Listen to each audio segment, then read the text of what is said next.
1. Back when I was in middle school, I would always go venture only into the top of these woods, a little ways from my house. It had some short trails and streams running through the very edge of it. Beyond that was just thick forest, too thick for a kid to consider going to venture in. I would always go back there with my close friend, and one day, we heard some voices coming from deeper in the woods. I remember so clearly how they sounded. There were several, and they sounded like they were having fun. Laughing, calling names, and the like. It was a hot summer day, and we felt so safe, so we decided to hike back and investigate. Admittedly, that was pretty stupid. Not too far into the woods, we found a giant treehouse. Like, looking back on it, it was truly ridiculous in size. It had at least 4 floors, all of them running up this ginormous tree, and a ladder on the side of each floor. Each floor was only a single room, but damn, the whole thing was still so big. Most of the people there were boys, one of them seeming incredibly familiar, but I could never pinpoint who he was or how I knew him. I just did. We never spoke that day, though. However, there was one girl there. Her name was Chanel. She seemed like she was around 16 to 18, and was really pretty. Once she caught sight of us, we started talking, and she eventually gave us a little tour of the treehouse. The first floor was empty.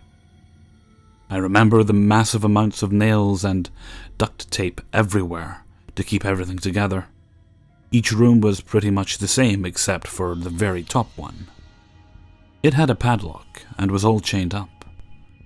The only thing Chanel had to say about it was, "That's where Tommy is.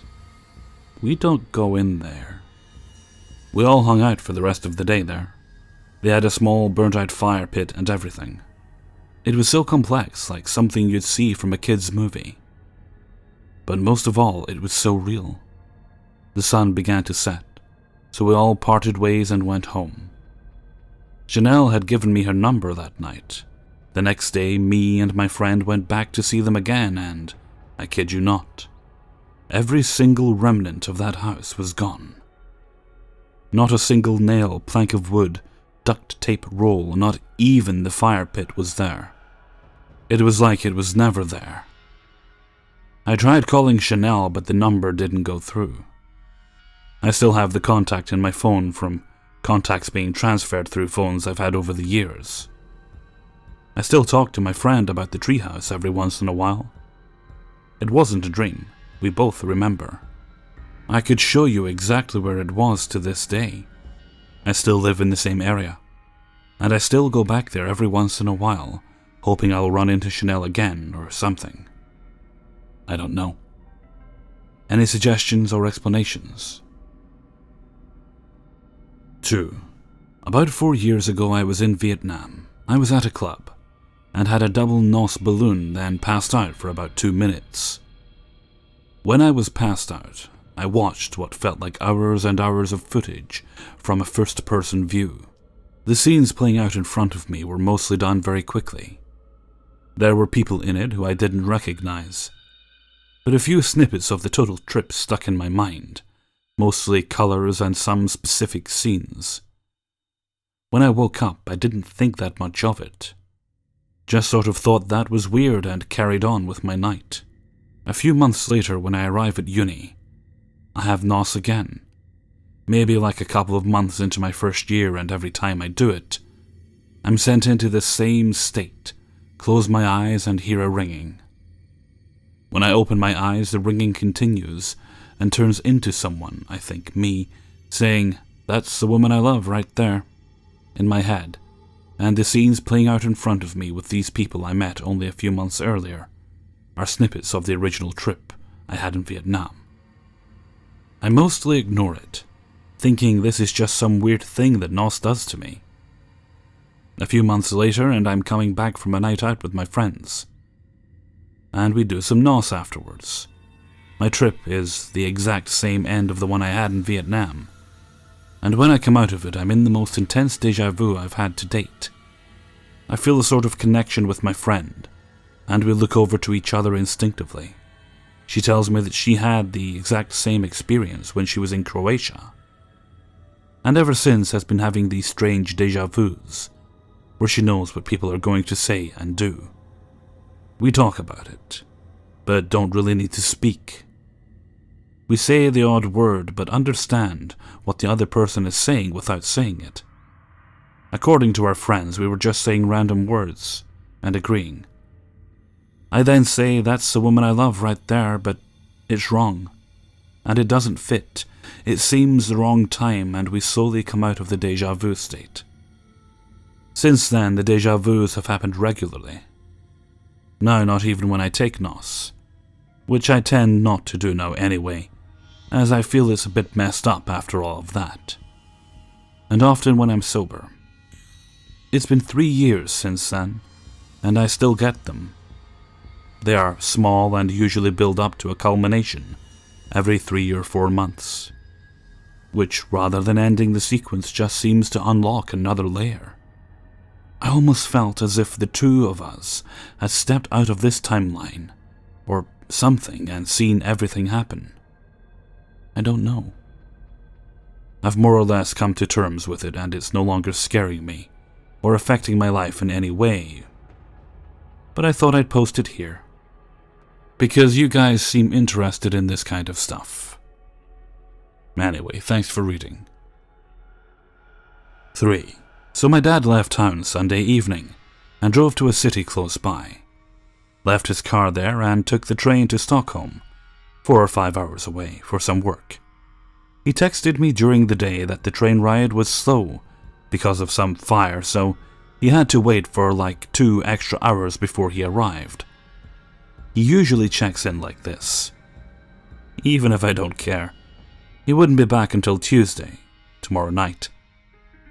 This morning at 6:30, I sat in my school bus waiting for it to leave the station. While waiting, I looked out the window and saw a car that looked exactly like ours. I was like, that's funny. So I looked at the plate and it was the same letters as our car. I was like, the fuck? Has someone stolen his car or something? He left it 2 hours away from my small city, and why would they come back here? So I looked up at the driver's seat, and fucking see my dad driving, wearing what he typically wears when he's doing paperwork in church. And there was an older lady sitting beside him. So strange, so I texted him, if you were in Stockholm, then why did you just drive past my bus? He answered like 15 minutes later. I woke him up apparently, and he had no idea what I was talking about because he was in Stockholm, and accused me of dreaming or something. I was pissed because I thought he was lying, and why would he do that? He called me later this day, and I brought this up and accused him of lying. That little shit.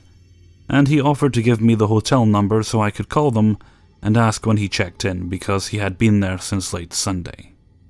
I explained the situation, and he thought that I must have imagined him sitting in a similar car. But how the fuck does that explain the register plate? And he could only think of the car being stolen, but obviously it wasn't, because he was driving. 4. One of my strongest glitches was the day I saved my boyfriend's life. A little background. He has had seizures for the past 2.5 years, but wasn't formally diagnosed with epilepsy.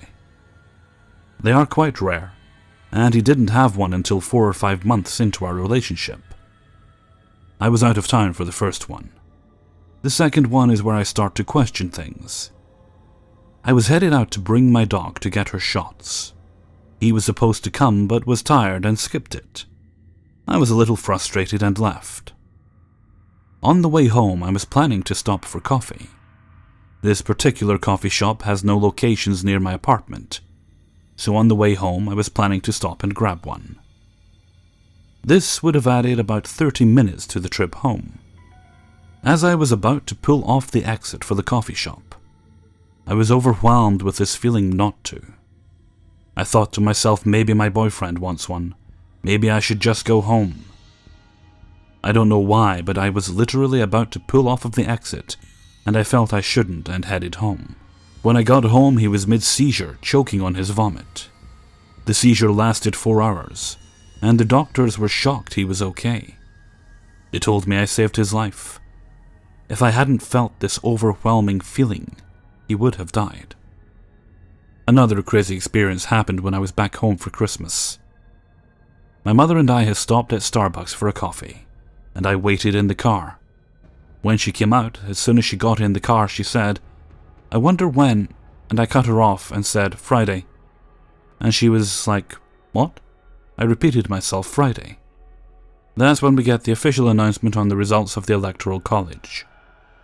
Completely shocked, as we had not been talking about anything political all day. She asked me, "How the fuck did you know I was going to ask you that?" I just knew.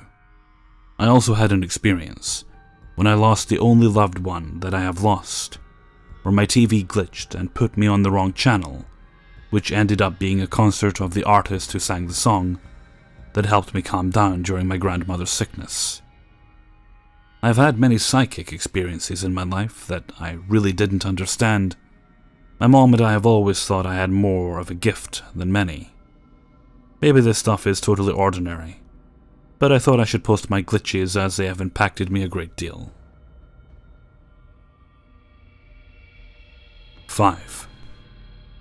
I guess this story starts 7 years ago. When I was 13, I went on this week-long cruise in the Caribbean with my family. One night, I was sitting in the ship theater with my mom, when she pointed at a guy about my age sitting in the row in front of us and said, "Hey, he's pretty cute," in a teasing mom sort of way.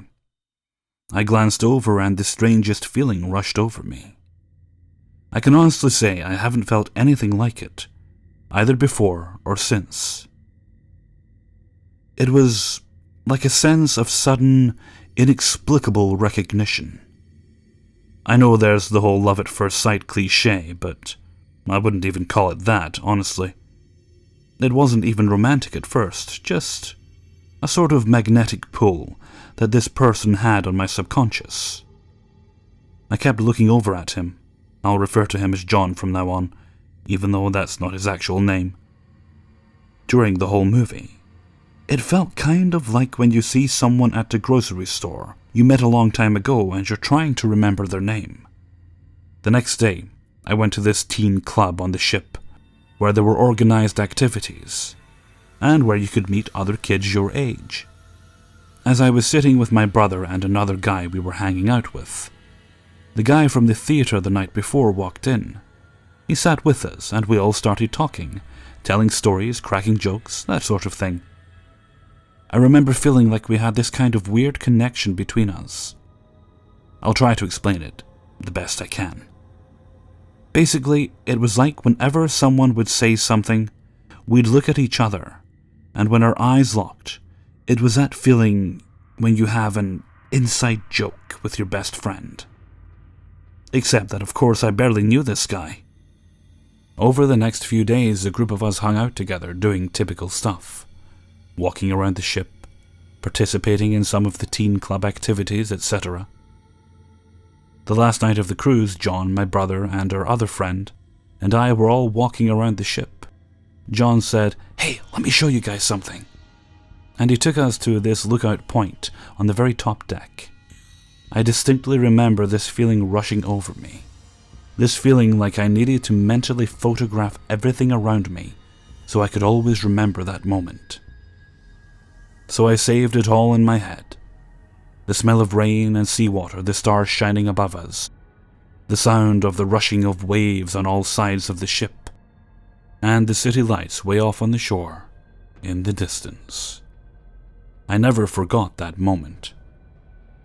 We all decided we wanted to go swimming, so we said we'd go back to our rooms to change into our bathing suits, and then meet back at the pool. I remember John looking back as he was walking away and saying jokingly, "I know you guys are just gonna ditch me." That was the last time I saw him. When I got back to the pool after changing into my swimsuit, John wasn't there. I waited for almost an hour, but he never showed. I started running around the ship, searching everywhere for him, but I never found him. That night, I wrote my name and number on a piece of paper thinking maybe I'd see him next morning before getting off the ship. I never did. When I got home, I searched Facebook for John, but couldn't find him. I had a lot of numbers from other kids who were on the ship with us, but none of them had gotten John's number. So time went on, and I kept waiting for my childish crush to die away. I dated 2 other guys long term, one of whom I thought I'd end up marrying someday. I went to college and graduated early. I moved to the city I'd always wanted to live in, and pursued a calling I've been passionate about my whole life. Through all of these changes, the memory of John stuck with me. It sounds crazy to say this, but even when I was dating other guys, I always had this strange feeling in the back of my mind that if I randomly reconnected with John, I'd have to break up with whoever I was with because he was the one I was meant to be with. I know that doesn't make any sense. I mean, it didn't make sense to me even when it was a thought that crossed my mind. From time to time, I even find myself searching Facebook trying to find John. By the time I turned 19, I knew I'd never forget John, but I also gave up, believing I'd ever meet him again. That was when the first of a series of many weird things happened. I was living in a dorm at college. I should preface this by saying I wasn't a spiritual person at the time. I thought psychics were fake, and the concept of parallel universes or glitches or premonitions were all a joke. But despite being incredibly logically minded, something happened to me I can't explain to this day. I had a dream like none I'd ever had before. In the dream, I was sitting at a table in a building that looked kind of like an empty airport. Sitting across from me was John, and somehow I just knew in the dream it was John from the cruise. I don't remember what we were talking about, just that we were talking and laughing, and it was the most amazing feeling in the world. At the end of the dream, I started to realize, while still dreaming, that I was starting to wake up. I panicked because I realized I still didn't know his last name. Right as I was regaining consciousness, a white scrap of paper with John's full first and last name flashed in front of my vision. I woke up at 3 a.m. to the sound of my own voice, repeating his name over and over, out loud, like I was trying to remember it. I remember feeling really startled because I'd never woke up to myself talking in my sleep, let alone saying a name. So I put the name in my phone notes and fell back asleep. The next day I searched the name on Facebook, but I couldn't find anything. I decided the dream was just some crazy fluke. Months went by.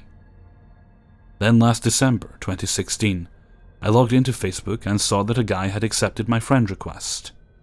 I was confused because I hadn't remembered adding anyone. The guy had the same first and last name as in my dream. I thought maybe there was some off chance I'd added him back in February, when I'd had the dream, and he'd only just gotten around to accepting it. But like I said, I really don't remember adding him. Facebook John messaged me and asked me if we'd met. At this point, I honestly didn't expect it to be the guy from the cruise, but I told him I'd been on a cruise a while ago and met a guy with his name. He told me he actually had been on a cruise, but it had been years ago. He couldn't remember what year he went, but he guessed it was 2008. Mine was in 2010. So I almost just ended the conversation right there. But even though I had low expectations for the whole situation, I thought we might as well compare details from our cruises to see if they matched up. Everything did. And it wasn't like I was listing off details and he was like, "Oh yeah, I did that too." It was like a back and forth sharing of details. So there's no way either of us could have just been agreeing to the details that the other was presenting.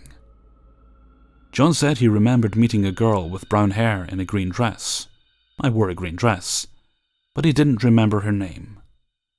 He also said she gave him a scrap of paper with something on it that he couldn't remember. This is weird because I'd written out a note to give him, but never actually got a chance to give it to him. And I didn't tell Facebook John about this note. His sister was in a stroller at the time. I remember seeing him push a stroller, and his siblings were approximately the ages I remember them being. His cruise went to the same places as mine, and was the same length as mine. But honestly, all these details don't mean much because I know all that still could have been coincidental. But there's one very specific detail that really gets me. The only story I specifically remember John telling me on the cruise was a funny story about something they did to prank their band director during a concert once to ruin it. I couldn't remember exactly what the story was. I mentioned it to Facebook John that I remember the guy I met telling some story about a band concert. Immediately, Facebook John starts telling me this story of something his band group in 6th grade did to prank their conductor. And when he told the story, it gave me chills because the way Facebook John told the story was exactly the same I remember Cruise John telling it. It just instantly jogged my memory because even the wording was exactly the same. I had given literally no information about this story. So the fact he nailed it exactly is too uncanny to be coincidental. After that point, although we had no definite confirmation, I kind of assumed that this was the same guy I met on the cruise. We got closer and closer, and honestly, talking to him was more natural than with any guy I'd ever met. Although I didn't know for sure that this was Cruise John. For the first time in my life, that feeling I'd always had in relationships, that I'd always wonder about my childhood misconnection, was completely gone. Okay, so all this would be weird enough, but things got even weirder. I hesitate to even include this, because if you don't already think I'm crazy, then you really will after hearing what I'm about to say. One night, John and I had been talking on the phone for about 4 hours. Then we both hung up and went to sleep immediately after. I woke up in the middle of the night to a text from John that made my blood run cold. I'm a songwriter and singer, and sometimes during our calls I'll show him songs that I'd been working on. In the text, he said something along the lines of, "Your voice sounded absolutely beautiful. I loved how the song sounded on piano, and the way it sounded softer and sweeter than the songs you played on guitar." Or something like that. But the thing is, I hadn't sang anything for him that night on the phone. And I didn't have a piano in my apartment. So there's no way he heard me playing a song on piano. The text got even weirder. He said something like, "You asked me a few questions, so I wanted to answer those now."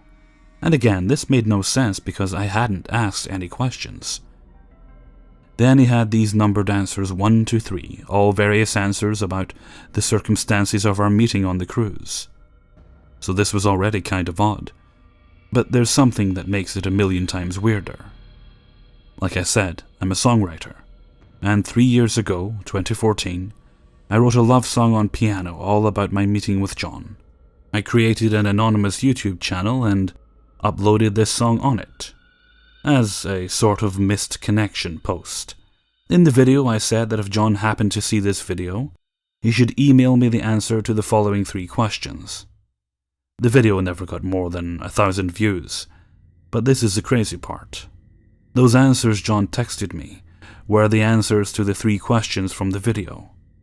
The text went something like, "You already know the answers to these questions, but..."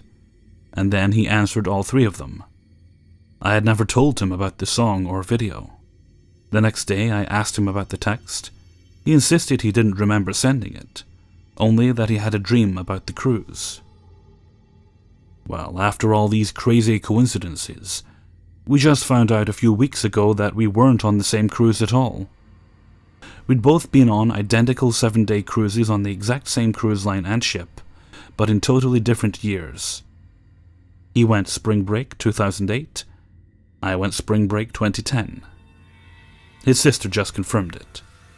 Another possibly relevant fact, I asked my brother, who was hanging out with me and John, if he remembered the guy I'd had a crush on during the cruise. He said, "Oh yeah, were you into that Kevin guy?"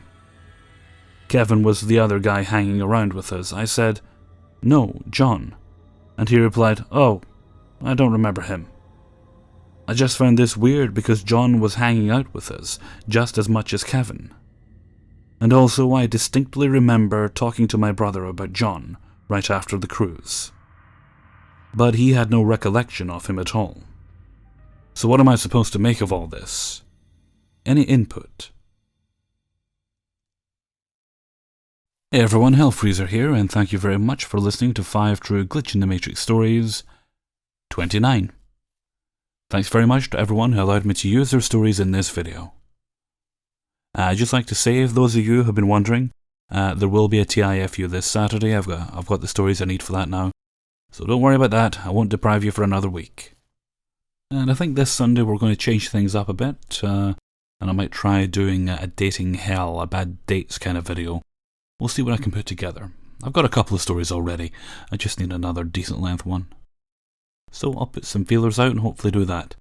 So I think Sunday is going to be my experimental day from now on, at least in the weeks that I can come up with things I want to try out.